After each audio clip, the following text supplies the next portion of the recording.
Okay, welcome back to turn 27 of the 8-wheeled handicap. What are we looking for this turn? Well, it looks like the sound contacts, there's these two BTR, or kind of light vehicle contacts heading this way, kind of look like they've stopped. The BTR that came up this way got a bit of a bloody nose, got taken out by a 40mm grenade. We got some suppressive fire on this contact here, and then we got some enemy infantry crossing down here and moving through these trees here towards the A-team house. We did also spot in the last turn a T-90AM down here. So we'll see if that comes around the corner. If it does, the Stryker MGS should be able to get a hit on it. Whether that hit takes it out is a different story. It might not. Especially to the front. This contact here is our old pajama-clad BTR crewman who's running around like a headless chicken.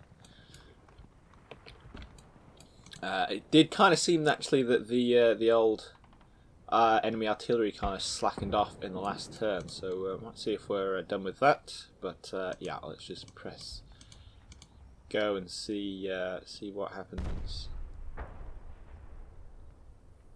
Ah, more infantry popped up in those woods. Those woods with the great big TRP. Ah! Got a bit of a contact there, and we got that that precision artillery round barrage did actually come in. That's excellent. Scared the bejesus out of those pixel tripping. And then we also got a round coming in on there. Roger. Request fire. Roger. Fire for effect. So, yeah, kind of looks like whatever potential crisis we had there is kind of over. You know, we suddenly had a lot of things coming at us, and now a lot of them are on fire or dead. So, you know, we're back onto pushing on that right flank, trying to clear out this area. Let's have a look at what happened over here, because I wasn't expecting that artillery barrage to come in. Not at all. So, okay, so there's it's Pajama Man, and this is a PK gunner. Yeah, he's got an AK and a PK, so he's been medicing people.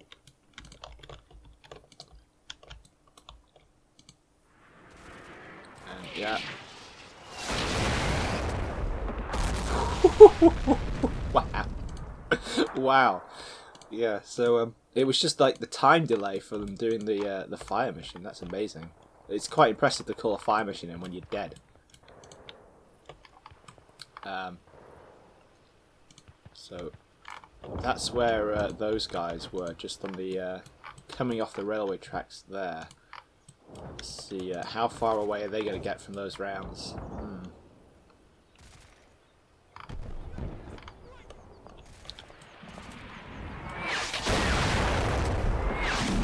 Probably far enough, but this BTR,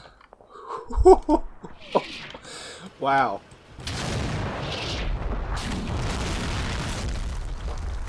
Oh, the second one actually hit it.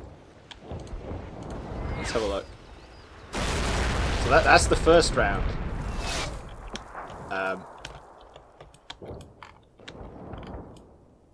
That is not a happy place to be. Wow. And then we get round number 2. I think it hasn't actually hit it because we haven't had a hit marker. Yeah, the hit text is on and we haven't seen it. But yeah, I mean that is basically, yeah, 2 155s like that on a BTR. That's just gonna, you know, there is gonna be like nothing left, basically. So that is one knocked out BTR.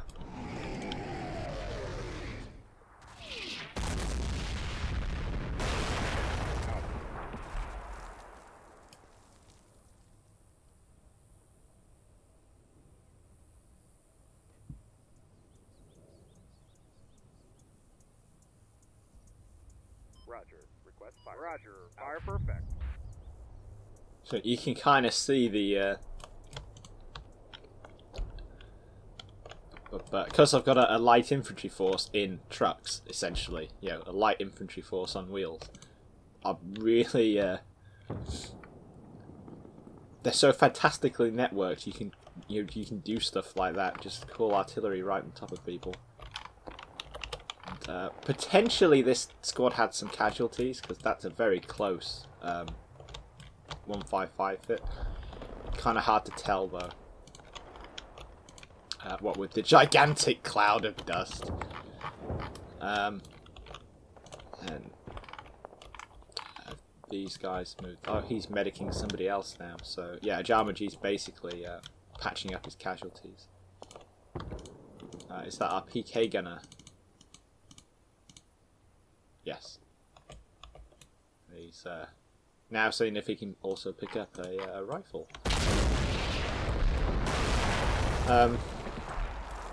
Could drop another round right on top of them. Maybe. Let's just check. Yeah, we lost sight of that T90, but I think we're okay. It hasn't come around the corner. Sucks to be in that BTR. So let's check the centre. A little bit of fire going out. That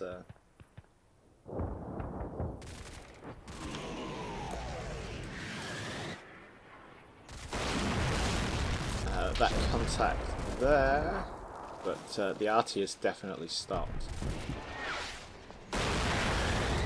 And then we've had 2 rounds coming on top of there. Artillery is the tits. It's awesome. So there he is. He's pinned down, cowering away. That one's a bit short, but that one has landed pretty much directly on top of him. He's dead, and probably all his friends are dead as well. So that's good. You can kind of see like how frustrating this can be to play against. You know, it's like the instant you put your head up, a 155mm barrage lands on it.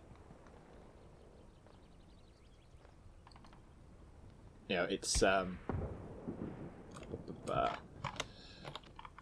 I'm in a very, very strong position here, and I think the only way I can get knocked out of this is by like a massive concentration of force in one place. So, you know, if we have you know, tanks and BTRs and infantry streaming over this hill, supported by that mortar support, I would have had a lot of problems.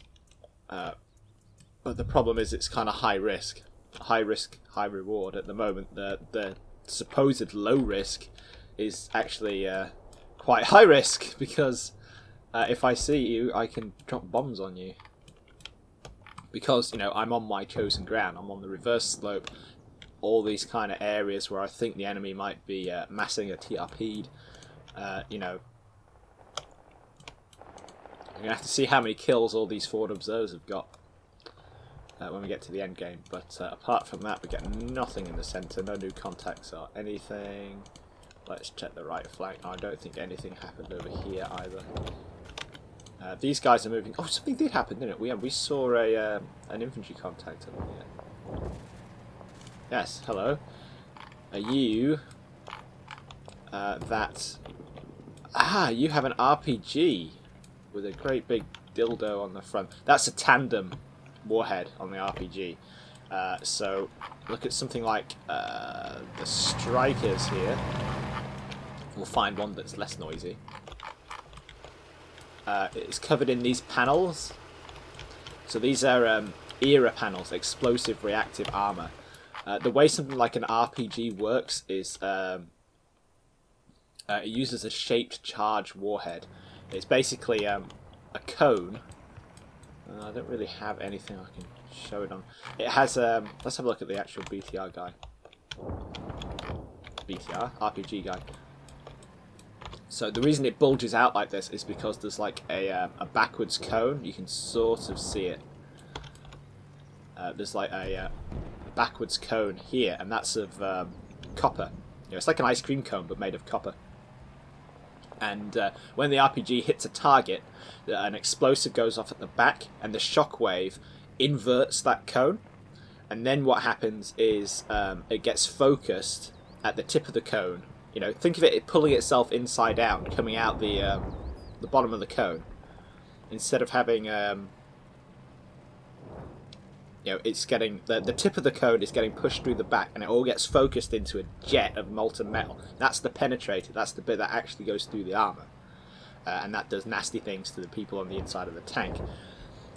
What Era does is when that gets hit, it explodes outwards. And what that does is that disrupts that jet, so it loses its intensity. So it has a lot less cutting power, so it doesn't penetrate. So what you've ended up with these, the solution to that is to have a tandem warhead. So you've got a little precursor warhead on the end here. That hits the Era tile and detonates that. And it's far enough away that all of this section at the front collapses down into the exploding Era tile. The Era tile basically gets pre-detonated, and then the explosive back here detonates, the cone inverts, and you get that jet of molten copper. So that'll, do nasty things. The Javelin has something similar. It just doesn't look like it's had a dildo taped to the end of it. But that's an interesting... this is an interesting contact, because that's more of a... and if you look at the distance between this guy and his icon, there's probably a squad lined up here. Let's drop some artillery on it. These guys there are seeing that, aren't they? Yeah. So yeah, very quick, minor technical lesson on how RPGs work there.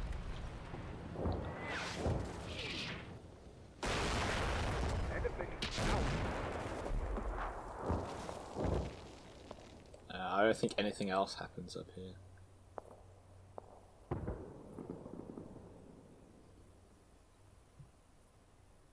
Request fire mission. Roger. Fire for effect.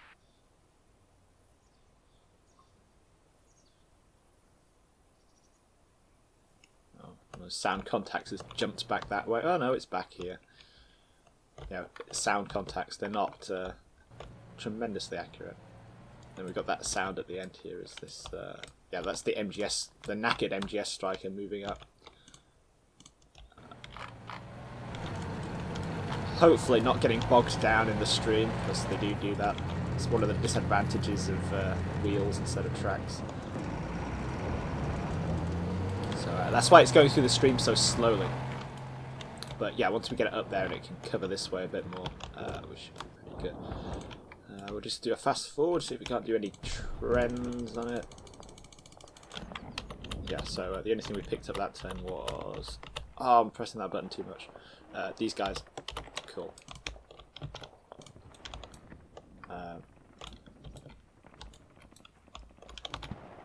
So, can we drop some artillery on top of them over there? No, not really.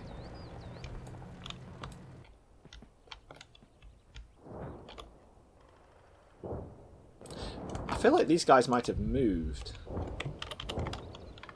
Well, they did get arted a bit, didn't they? So, yeah, I don't think they can see anything from where they are there.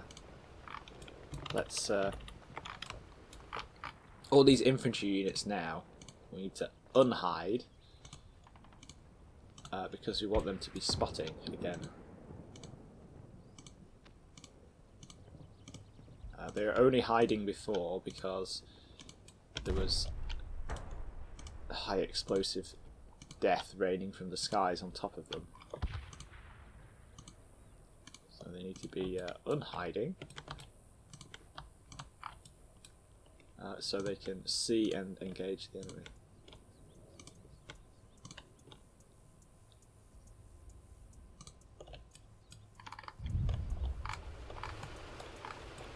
Ah, these guys are just about disembarking. That's excellent. Now that they are disembarked, we can split them into...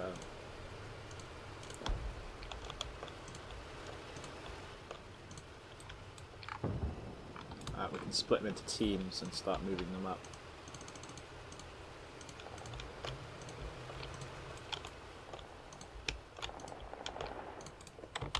sure we've got a bit of Overwatch.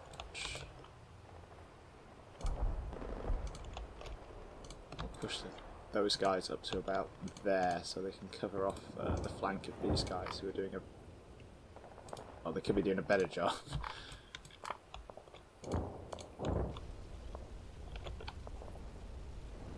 You can't see very much where they are.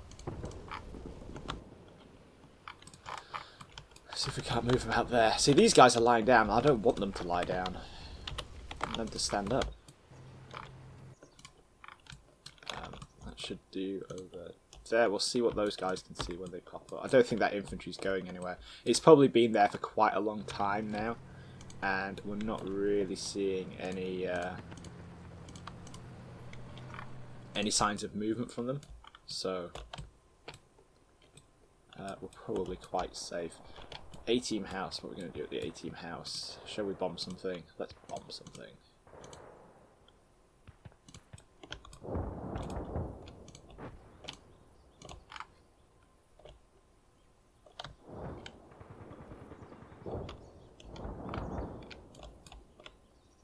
Where's our guy medicing his buddies? There's only one guy there, so I'm not 100% sure. But we did see these guys moving up here, so maybe we should.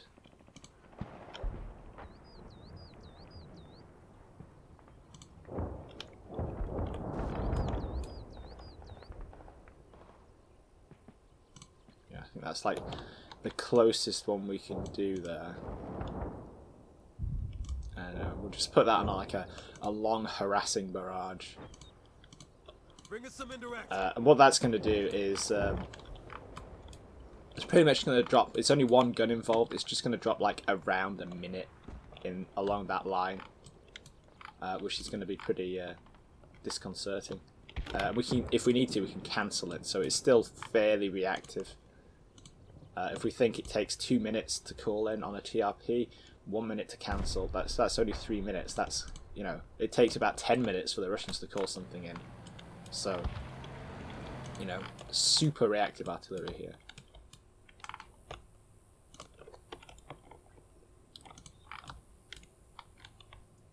But yeah, we're back on with pushing up this way. So what I want to do is, like we explained quite a while ago now, I'm going to push up here, get eyes on this stream bed and this tree line where the TRP is. There is some artillery going to start falling on that, incidentally. Clear this out.